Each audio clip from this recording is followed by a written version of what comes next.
You're listening to Our Daily Show with CJ Nasello on RiverBender.com. And the mourners are all singing as they drag you by your feet. But the hangman isn't hanging and they put you on the street. Yeah, you go back, Jack, do it again. Welcome back, 1040 Daily Show hitting you on a Wednesday. We got Paul back in studio, Republican from the 23rd District. That's Collinsville and Maryville, correct? Yes, sir. How's everything Parts of Collinsville and Maryville. How's everything been going for you? Oh, it's been going good. I've been getting a lot of good feedback. You know, I've been out knocking doors. I try to go out every night for at least an hour or two. That doesn't happen. But, you know, I get out at least, 5 to 6 days a week, couple hours a time. So I'm getting between 12 and 15 hours of walk time a week. I think that's good. Nice, man. I just saw your buddy Jake even. I just saw him up there down in Maryville for their Shriners Barbecue competition. Yeah. That was fun. Oh, yeah. And, how important is it for you to go out there and just be a part of the community and talking to constituents instead of maybe just doing a mailer game or a social media campaign? I mean, this is stuff I do anyway, obviously, on a much larger scale. I go to people's doors and, talk to them more, around election time. But seems like, I'm always helping out somewhere. It's like a local election's going to come up in 2025, some more local elections. So people get like a 2-3 month break from me. They're like, oh, it's this guy again. So it's like I do have campaign, but man, it's short. It's, it's like I have a long campaign season and then I get a couple months and then there's more elections. There's elections every year. Mm-hmm. And I know the glamour, the glitz, the camera, like people fight on Facebook constantly about the national level stuff. That's not as important as the local stuff. No, not even close. So, yeah. Not even close, man. And that's what I think is interesting right now because does it happen where you're talking to maybe a few folks and they try to bring up national topics that maybe they think affect them locally that might not be in that same wheelhouse? Because I think it's important for constituents to know that you guys aren't the president of the United States. We're not in Congress. Right. Or I'm not running for a Senate seat. Right.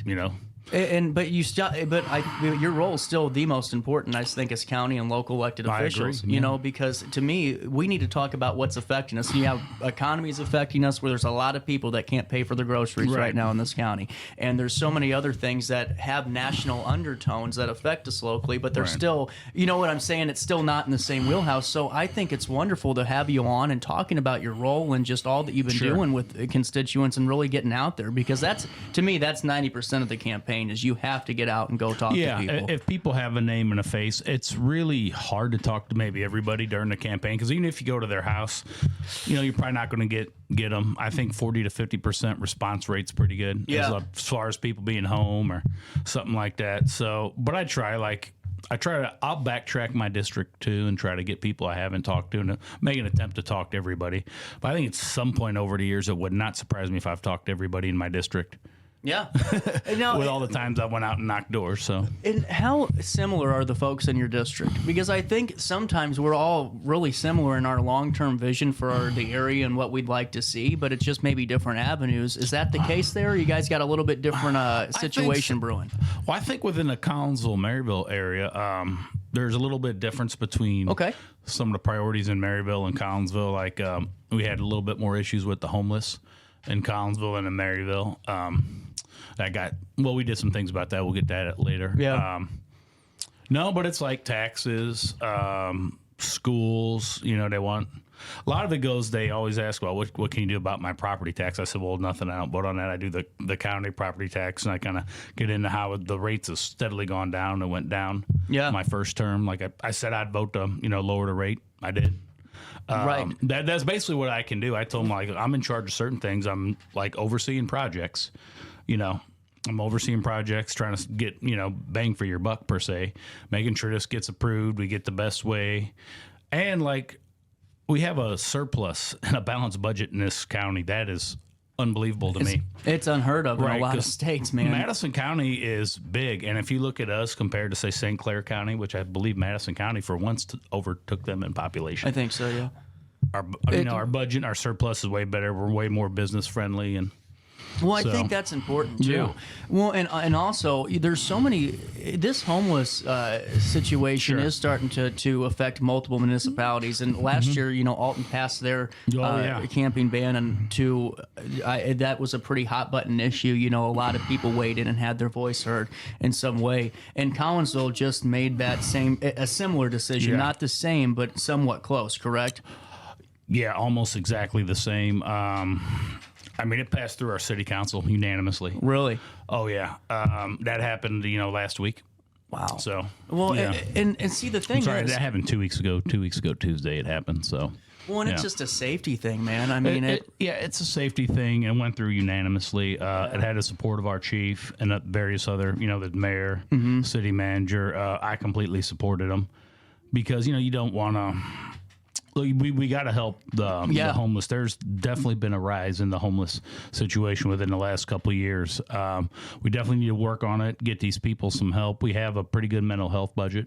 We're around $2.4 million a year in this county. Yeah, so, I mean, we can use the resources we have already. I don't deem it necessary to spend more money on the issue because my thing is a couple things. I said, I'm not sure that would cure it. For one, right. I just don't think you can fix certain problems with money. Mechanisms of government cannot fix everything. We need to realize that, because the thing to me about the political process, what I've gathered from being involved and working on my own campaign, saying what I'm going to do, I try to not to view politics like a lot of politicians. They say, because to me, they view politics as the art of the possible. Yeah. Instead of what I can do or what I can do. Well, I can do this. It, for the most part, doesn't happen. Right. So I'm not going to make some huge promise that I cannot fulfill. It's not the Oprah show.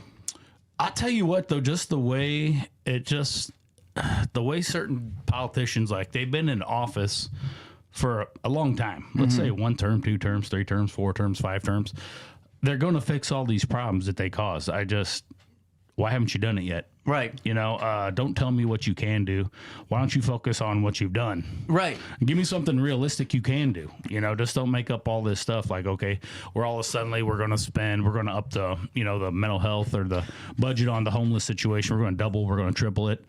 You think that's going to fix it? No, but I wanted to follow up on that, because I think a problem, me personally, I've had thousands of interviews on this show in 2 years, and all these nonprofits that provide valuable services, but I truly believe that sometimes they compete against each other for specific grants that the county provides and certain opportunities, when there really could be more of a consortium and just letting each other utilize their strengths to help the greater good. Do you think maybe, because you guys as a county board member can't tell the nonprofits to start working together, but I think that there could be a message campaign about really streamlining this. And I was going to get to that. I'm not sure how much nonprofits spend, but I can tell you it's a lot. Yeah.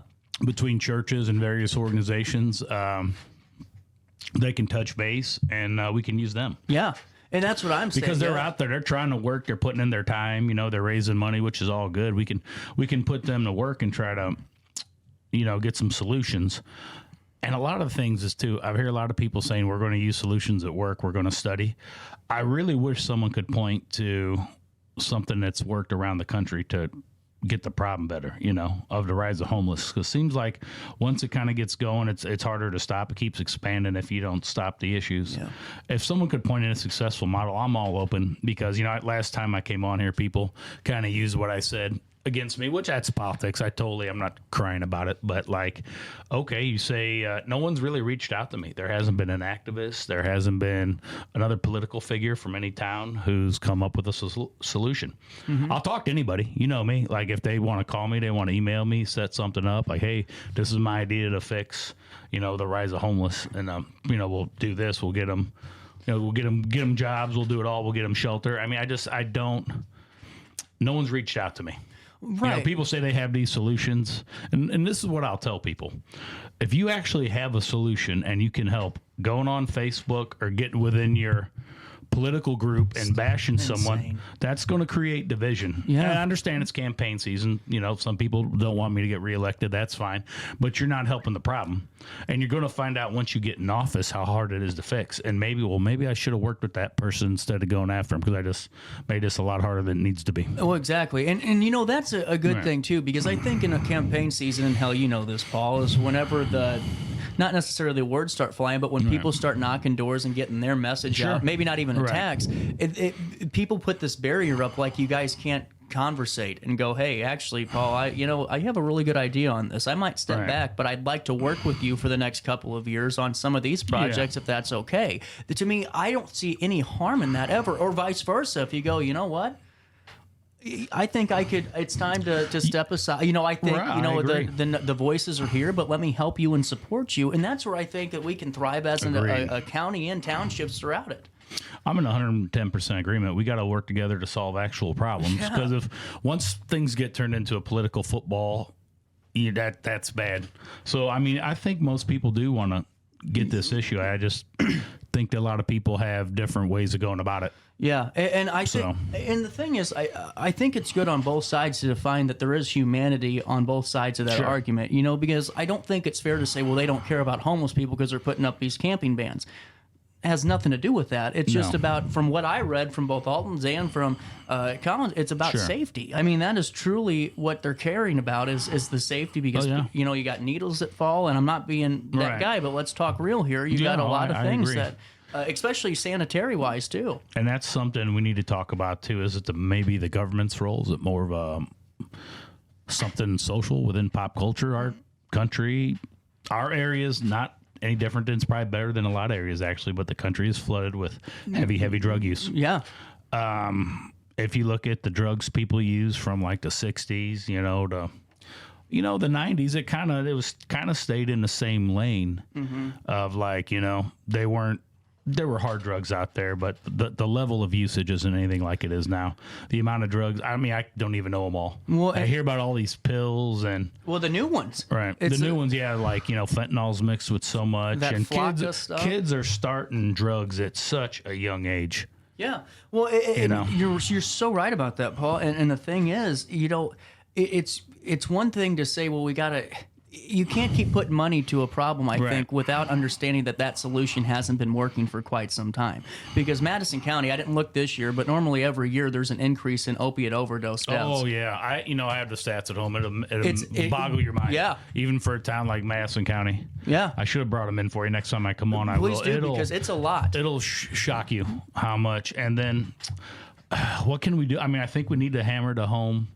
When I was a kid, we had DARE. It was really in school. Not doing drugs was really, in my face, It's when, like, the Reagan started Say No to Drugs. And people kind of made fun of it. Oh, you guys are squares and everything. But that stuff kind of works, I think. I think they need to tweak the program, though, they maybe need to tweak the program, but just go about the same way. Because now it's just kind of hands off. Yeah. It's just, this is within our movies and our TV shows, too. Drug addicts are glamorous. It's just like when I was a kid, I thought movies portray drug addicts kind of really how they are sometimes. Like someone who's thrown in addiction. I get you. Yeah. Maybe they're not like a horrible, evil person, but they're just really run down. They're not around the best people. I'll just give you an example. Remember the movie Boogie Nights? Yeah. It showed you kind of how drug addiction can take you. Like somebody like Mark Wahlberg, really good looking guy, he's in a house doing coke with some kind of people he shouldn't, guns fly. Right. His whole life goes downhill. Same thing with the Julianne Moore's character. So I think if we see realistic portrayals of drug use within like popular culture, because I hate to say it, popular culture has a way bigger influence than it should. Oh, it does, and that it's a two-sided approach, because it's a lot of it is, you're right. You can do so much at school and with PSAs and all this money, but at the end of the day, when you have Paramount putting out 48 movies a year that's all about being the best gangster there is, that's a problem. They don't show you the downfall of it. Yeah, but you hit on a good point, and that's why I love talking to you, Paul, because you bring out the humanity in it. Because no one's saying that it's not sad what's happening to these people. Oh, it is sad, yeah. And we've had Centerstone on that talk about all the programs that they have and these folks that are just affected by these things. But it's just good that there is that other side of the coin that there are people, and we need to help them, but we got to figure out how. That's cool, man. That's a great point. I think, mechanisms of government can do that, but as a society, we have to do that too. And one thing that you're good at, Paul, is you're really good at connecting with the other officials that maybe aren't in county, but, state rep side of things, state senate side of things. And how important do you think it is to have a county board that's not necessarily, hand in hand working every step of the way, but having that open line of communication with the statewide officials? It's very good because now the State House, that they affect us a lot more than the Congress, the United States Congress. So I'm in regular contact, with state reps, state senators. Me and Erica Harris have a very good relationship. Amy Elk, I even talked to Katie Stewart. She is my rep. Yeah. So and see, that's good to highlight because regardless of what happens in November, people are going to be where they're going to be. Right. You can't change it after then. I will not refuse to talk to somebody because they're a different party. Yeah. I got to work with them. Well, and is it okay if we talk about what's coming up for you? Did you want to promote the? Sure. Yeah, I have a fundraiser tomorrow. The inaugural Great American Bash. I love the. People ask me, well, why'd you name it that? I think it's a catchy name. Yeah. It grabs your attention and it's themed. I love America. Yeah. So real happy to be here. It's the greatest country in the world, and it's a good theme. It's going to be a lot of patriots there, a lot of people talking about how much they love the country and want to better Madison County and keep our way of life going, And where's it going to be at? It's going to be at Old Herald in Collinsville, nice Illinois. Spot. Yeah, it'll be 5 to 8. No. Yeah, very nice spot. We got the whole back room saved up, and I bought a bunch of food for everybody, so you can come with an empty stomach. There you go. Well, and honestly, I'm really excited to see where things go because, honestly, the more I talk to you, Paul, you're really wanting to work. Yeah. It's not, and I've had a lot of people on the show, and a lot of it's platform-driven interviews, but you're not, man. You're an open book. We talk about anything, and I think that's important for your constituents to know, too. If, someone's a hardcore, Democrat, that, man, this isn't so bad. There's some give here. There's that 60-40 that government was about. Well, and I'll tell you the thing is, too, what I always tell people on both sides of the aisle. Yeah. Don't maybe spend as much time watching podcasts. They're important to watch because I get the majority of my information from certain podcasts. You got well-read hosts. They're well-versed in various walks of life, not just politics, but they tie it back to our economy and everything. But instead of maybe spending all your time doing that, spend some. You need to be informed. So spend all your time doing podcasts and watching cable news.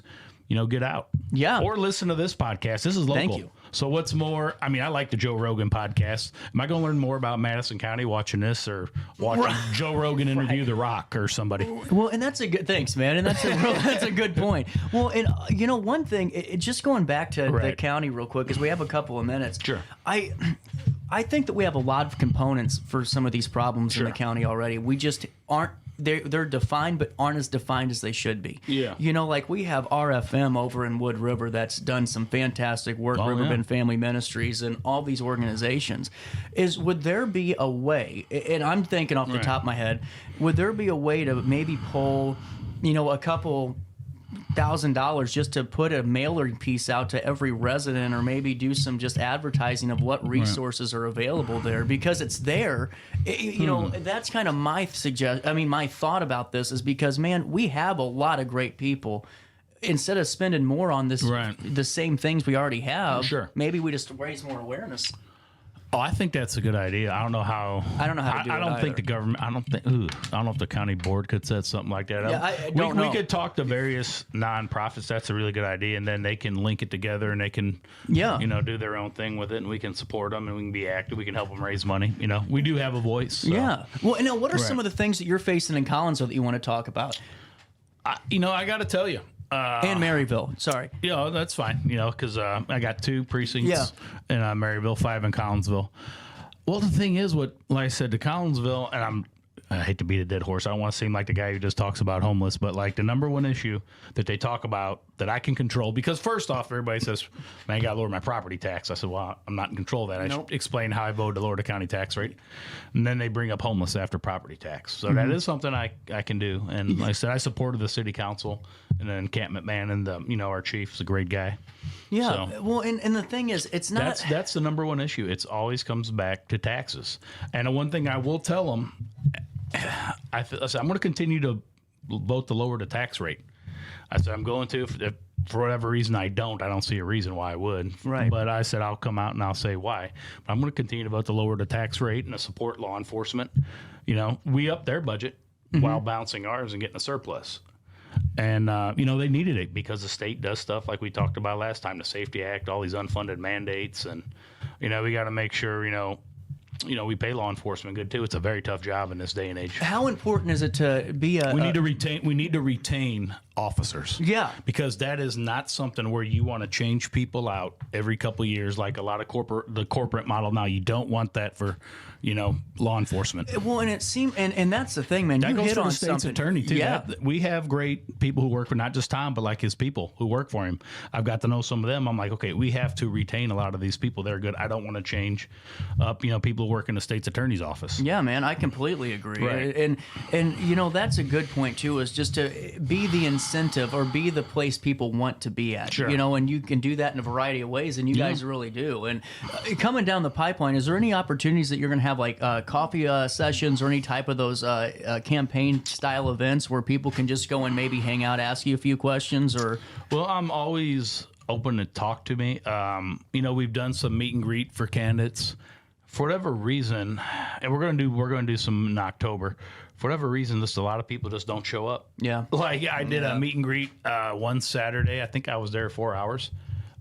If I had 4 hours on the street, I'd have talked to way more people. Right. So I think we do need something like that. And I think maybe we're going to work on organizing something, just a big old thing for all the, you know, maybe Republican candidates in the area. Well, maybe you know what like I would people do? could come meet us. So what I think would be fun, it would be interesting too, and I've been talking to John about this, just saying out loud, is I would like to do, and I'm going to do it for the local side of things too, Sure. is to do roundtables with the candidates, you know, Sure. and really just that way it's more of a more formal, but also a way to get their information out without, you know, any of the static.